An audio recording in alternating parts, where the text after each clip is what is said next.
Hello and welcome. You're watching NewsX and I'm Megha Sharma. Now, Pakistan's political tensions have further escalated. Security forces have launched a midnight crackdown on the supporters of the jailed former Prime Minister Imran Khan in Islamabad.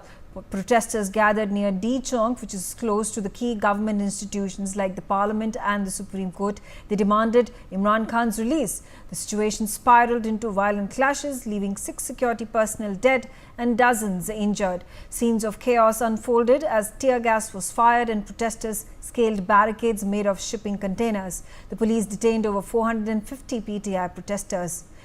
Imran Khan's Pakistan Tehreek-e-Insaf party has condemned the crackdown, calling it a massacre. The PTI alleges that the security forces used live ammunition, leaving hundreds dead and many others injured. The party has urged the international community to take a stand, warning of democracy's erosion in Pakistan. Amjad Ayub Mirza on the telecast with me. He is a POK activist and Amjad Ayub Mirza, I would like to try to understand from you what is this escalation of protests that has happened, and unfortunately these protesters have been forced to end their protests yesterday after a massive police crackdown on them last night. Keeping in mind that a few months ago a similar protest had been waged by the people of Pakistan against the current establishment, but nothing came of it. Do you think it's similar, and it's not really going to make a difference in how the political class, how the judiciary and how the executive function in Pakistan today?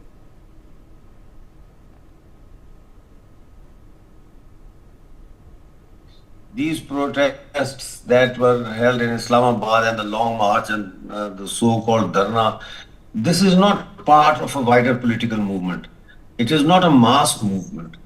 It is confined to certain parts of Punjab and KPK because maybe of the ethnic links between Khan and the fact that there is a KPK government in Pakistan led by PTI and the Chief Minister Liam Gandapur. So it is all, it looks like it is all, I wouldn't like to use the word engineered, but it looks like it is an exercise to discourage the rest of the country from supporting PTI, because if you look closely, right up to the time when the long march commenced, Imran Khan's sisters were visiting him and they came out of the prison and they issued a statement saying that the Khan is going to be released, and Khan said that if I am released, then this march will be led by myself, otherwise party leaders can, lead it, but there is going to be a march. So right up until the moment of the long march, this whole movement was being led by Imran Khan's sisters. But then suddenly we see that they go in the background, and Bushra Bibi, Imran Khan's wife, comes to the foreground. And then we see conflicting statements coming that Imran Khan wants to call off the long march, but Bushra Bibi, his wife, wants to carry on with the march, and Bushra Bibi then starts making speeches from the containers. She's not a political person, but she starts making very aggressive and emotional speeches that we are going to stake and we are going to do this and that. And then the government cracks down, and by midnight we see that the protests have been called off, and Bushra and Liam Gandapur managed to escape from the scene and arrive safely in KPK. Now, we must be in no confusion that both these people, Ali Amin Gandapur and Bushra Bibi, have close links with the deep state of the military establishment. And I think that one of the reasons to for this protest to go this way is to further discredit Imran Khan and create a sense of deprivation, sense of loss among the PTI supporters in general. This is not a revolutionary movement or a mass movement. Sindh did not take part, Balochistan did not take part, POJK did not take part, Gilgit-Baltistan did not take part. Only KPK, because they have a government there, so they Fair can enough. mobilize You made your people point. Yeah, from the okay. villages, from the Ambassador, fair madrasas. enough. Yeah, I understood, sir. Ambassador Basuti Mukherjee, so this is a political movement. This is all part of the larger goal of who's going to then become the next prime minister. The people of Pakistan, the average Pakistani continues to suffer irrespective of which government comes to power, irrespective of which political protest becomes successful or is being made, is being forced to end, like what happened yesterday. This has been twice an attempt that has been made by the PTI to make a mark, bring about a difference, perhaps overthrow or at least have the intention of overthrowing the current political dispensation, but to no avail. Does this impact India in any way? I don't think so at all. First of all, Imran Khan is inimical to India, very hostile to India, and we do not have a comfortable relationship with him. In fact, when Nawaz Sharif was Prime Minister, at the time when Vajpayee Sahab was PM, there was some reaching out, like there was when between Benazir Bhutto and Rajiv Gandhi. Secondly, from what has been just said by our earlier panelists, for whom I have the greatest respect, it would appear that it's limited in scope, and that there is a lot of friction between Imran's third wife. In fact, her marriage to Imran has been contested in court by her second husband, by her earlier husband, first husband. She has 5 children from her first husband, and Imran's own immediate family, the 2 sisters. So it would appear to be a very messy intra-family affair. Finally, it really doesn't matter who is Prime Minister in Pakistan, because it is the Pakistani army that decides who's going to be a Prime Minister. The Pakistani army installed Imran as Prime Minister. Then Imran fell out with the Pakistani army because he wanted a particular person to continue. They did not want that, so he fell out. The Sharif family have a long history of turmoil with the Pakistani army. Right now they are in power. The same goes for the Bhuttos. There is so much of evidence linking Benazir's assassination with the Pakistani deep state. So not a single major political party in Pakistan today has a comfortable relationship with the ISI and the Pakistani army, but they are forced to acquiesce in this situation because they don't call the shots. It's as simple as that. So I in fact was quite amazed at some of the photos I saw on social media of this lady Bushra Bibi, who is supposed to be also what you would call the Islamic version of an astrologer or whatever, faith healer or whatever, trying to stand on the top of a container. That's a very tricky thing to do, actually, Megha, and to give a speech, because she doesn't have that kind of reputation at all. She's not a politician, she's a faith healer. And in fact, she met Imran while she was married to her first husband, because she used to come there to give him some consolation or whatever about his political future. So I don't take this protest very seriously. Okay. And I would take it much more seriously if, as the earlier panelist said, it had widespread support across Pakistan, across provinces which have had long-standing grievances with the Pakistani deep state. Then only I would take it seriously. Otherwise, I would treat it as an internal affair of Pakistan. It has no impact on Pakistan. Professor Madan Nalapat, why do you think the ethnic groups, the ones who are seeking liberation from the Pakistani army, the establishment that has been ruling Pakistan for the longest time ever, why have they not joined these protests? Well, if you're part of the establishment, why would you join a protest? You're very happy the way things are. You join a protest when you're unhappy with the status quo and you want to change the status quo. Now, maybe, Mr. Mirza is right, and of course, I agree the Ambassador Imran Khan is no friend of India, has never been a friend of India. But the reality is, from what I can see from here, it looks like he's basically challenging the military. And I think, frankly, if he had not challenged the military, he would have been out of jail. And if his wife is part of the deep state and somebody else the part, she has been sent to jail. So the deep state is not really protecting her very well. But all I can say is that a real challenge has come for the Pakistan military. And Imran Khan, like him or not, he can rouse a mob. He has shown that when the military was behind him, and he's showing that the military does not appear to be behind him. It appears to be behind Shahbaz Sharif and the Sharif brothers. So in that situation, as far as India is concerned, yes, we are not involved, we are not concerned in any direct way. But the reality is that I think the hold of the military is slowly loosening in Pakistan, and you are seeing this kind of a challenge to the military by supporters of Imran Khan.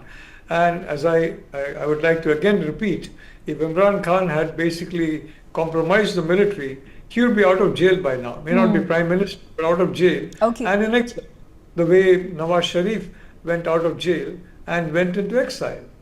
So why do you think Imran Khan would not like a compromise that was acceptable to Nawaz Sharif back in the day?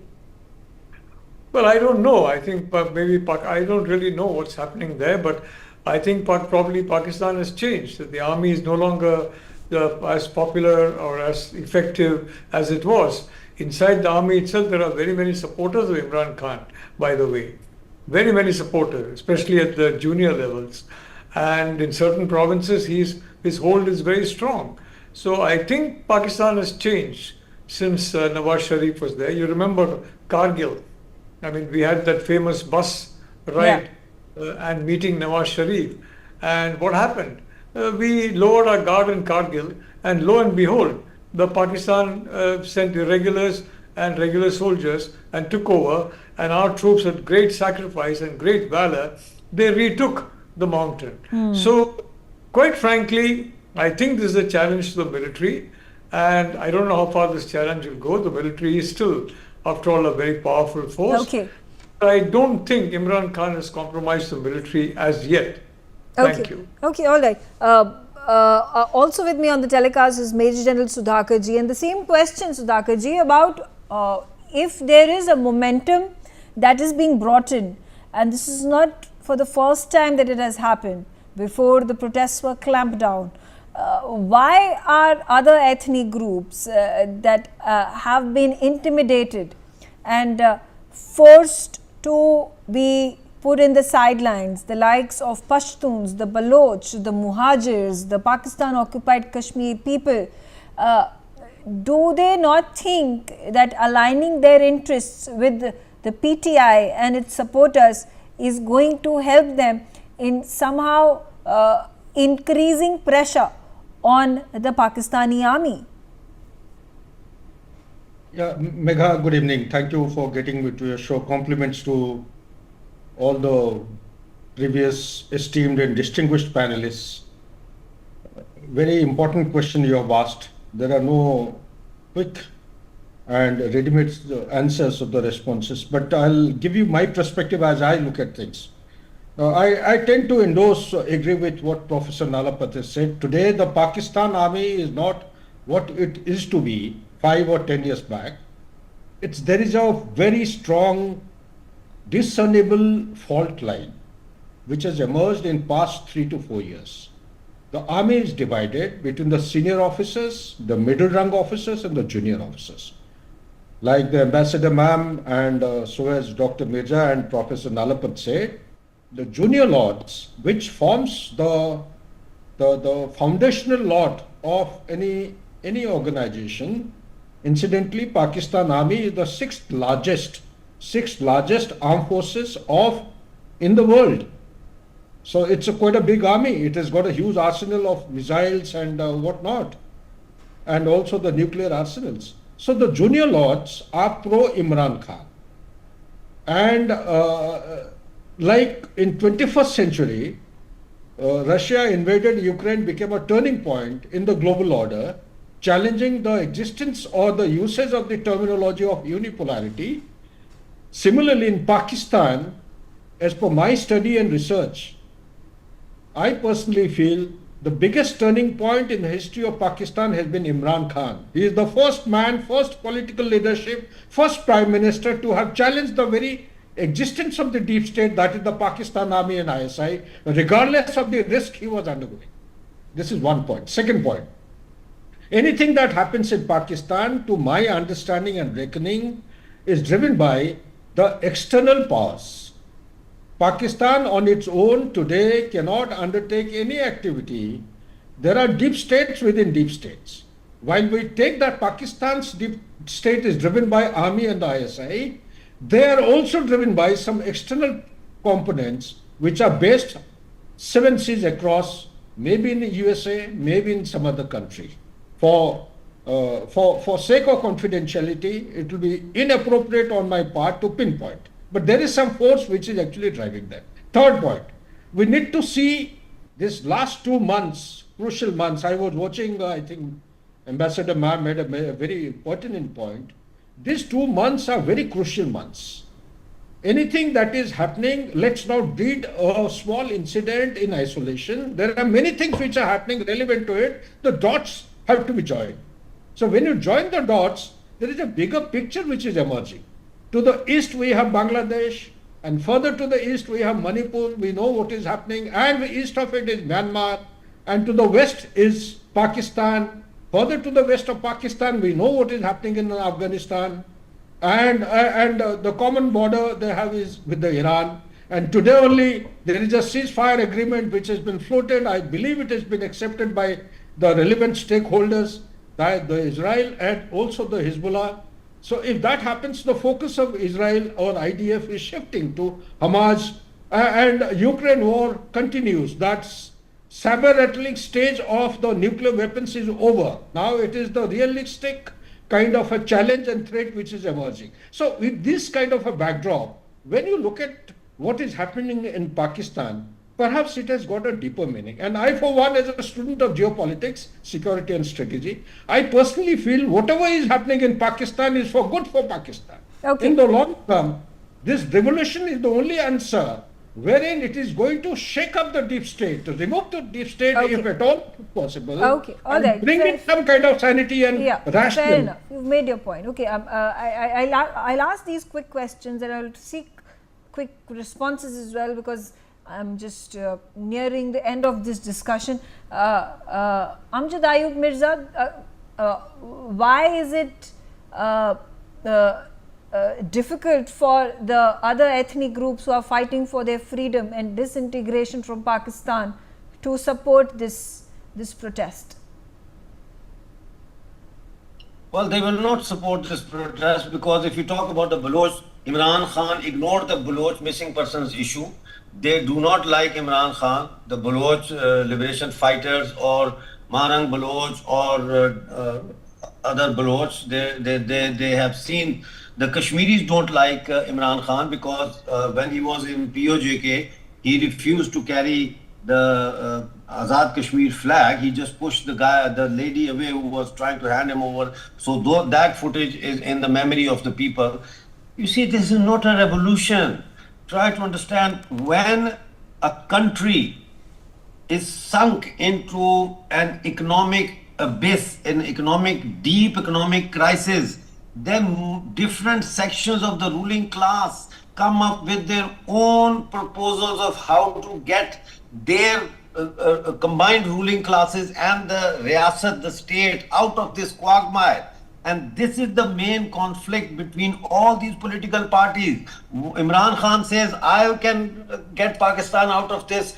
Shehbaz Sharif says, I can get out of this. Bilawal Bhutto says, I can get out of this. The religious clique says, they can get out of this. And they're fighting amongst each other.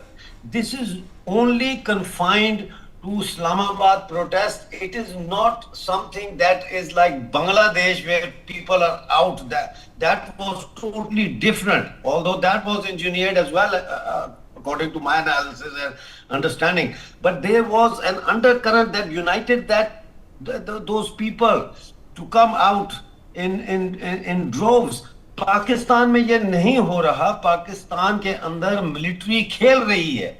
ये जो protest Imran Khan के through होते हैं और ये सारा कुछ होता है, ये भी सिटिंग गवर्नमेंट को ब्लैकमेल करने के लिए होता है. Okay. और मैं आपको बता रहा हूं that this Bushra Bibi is a deep state military establishment personnel. Okay. Okay. जिसको लगाया गया है इमरान खान के साथ. Okay, all right. वक्त Fair बताएगा enough. कौन सही है और कौन गलत है.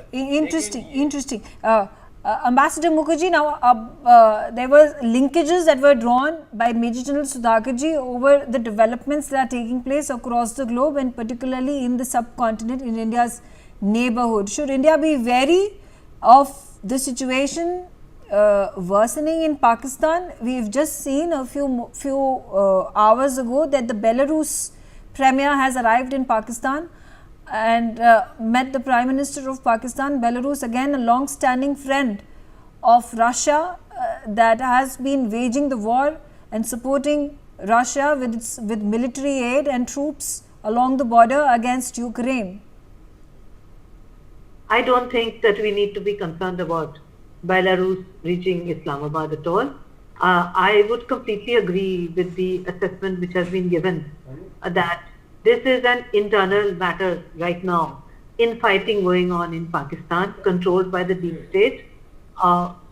We have a ceasefire with Pakistan, which is still holding. If the ceasefire gets violated, then we would need to move back more forces back on the India-Pakistan border. We are in the process, hopefully, of some kind of arrangement with China where we can pull back. We need to focus on what's happening in Bangladesh. That is much more important to us, in my perspective, because it impacts West Bengal, the Northeast, the chicken's neck, and our core security interests. That is far more important to us than Bushra Bibi getting onto a container and giving some kind of speech. It is of no concern. What is of concern to me is, will the ceasefire hold on the India-Pak border? If it holds, I would focus my attention on what's happening on the India-Pak border. Okay. Professor Madhavan Nalapat, so how do we as a country, as the government of India, should infer these developments in Pakistan? As Ambassador Mukherjee said, this is inconsequential. This is, as Amjad Ayub Mirza said, that this is infighting that is taking place. This is once again an effort by the military to divide the political parties in that one-upmanship game as to who's going to take control of the civil administration of Pakistan. How should India see this development? Well, India was watching it very, very carefully, and I'd like to say so far, as the ambassador has pointed out, that ceasefire is holding. There's no question about it. And the Chinese have made a tactical move. They're turning more to Taiwan now. So they want a certain amount of stability on the India border. And I think that is to our benefit as well. But having said that, I do want to point out that it is very clear, I agree with General Sudhakarji, that Pakistan is slowly, the state is becoming weaker, the military is becoming weaker, and as a result, as a partner of, Pakistan is to either be a partner of US or of China, at one time of both. Now it is more China than any other country.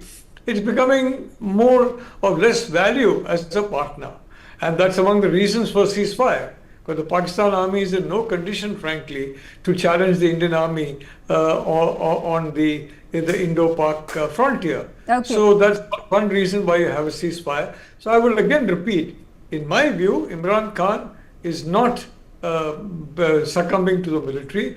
I think he believes that time is on his side, that finally the military will have to yield. I don't know who's going to come out successful in this, but it does seem that the military in Pakistan for the first time is facing a serious challenge. And yes, politicians always refuse to come together against the military. It has happened in the past, it's happening now. Okay. Major General Sudhakarji, to conclude this conversation, here we have Pakistan as a threat that we have been able to largely contain over the years. On the northeastern border as well, we've been able to find some sort of a negotiating ground with China. Do you think our immediate border troubles have now become concentrated in the Manipur-Myanmar border, and that's the focus that we should be concentrating and putting our energies on? I'm very happy. Compliments to you for having raised this question. I thought you were going to wind up the discussion. It's very, very pertinent. Regardless, being a military general, I personally feel whether it happens or not, our country should continue to remain eternally prepared for a black swan event. What is that black swan event? Is it going to be in the form of 7th October 2023 or a pager attack or some kind of a, because the blackout of northern grade and Mumbai, the city, is become a very natural thing, common thing. Cyber attacks are on the rise. Ransomware is slowly penetrating into our system. Hacking the human mind is a common thing without our coming to know. So anything happening in our neighborhood, definitely India should take it seriously, not lightly, regardless whether the ceasefire is holding out or not. Number two, the point that you have indicated, yes, lot of dynamics are taking place. This thaw which is taking place with China, please handle with care. It is a country which I personally feel my service, at least 3/4 of my total service has been along the northern border. It is a country which cannot be trusted ever, the soldiers nor the leadership. Third point I wish to make is that the world order, there is a huge conspiracy actually breathing down the neck of India. Nobody seems to be wanting India to rise. The Thucydide trap which we commonly use, that no established power will ever like any rising power to come up to its level to challenge the authority and supremacy, is a case in point. And last but not the least, the Sir Creek, somehow in your channel, when I was in California for a long time, I saw a YouTube program shown by NewsX. The Sir Creek is actually ringing bells in my ear. If I have to, as a soldier, indicate to our leadership, we need to be very careful. And it is in that area our Honorable Prime Minister had made a visit. And any place our Prime Minister goes on a visit, I as a soldier, I pick up the finer traits. He is a man with a lot of vision. He goes to convey a message and also give a warning bell to the opposing side that better watch out, we know what is going to come. So we will defeat any kind of nefarious design. India is prepared for that. Okay, all right, fair enough. On that note, I'm out of time. I thank all of you for joining me on the telecast, and thanks for watching NewsX.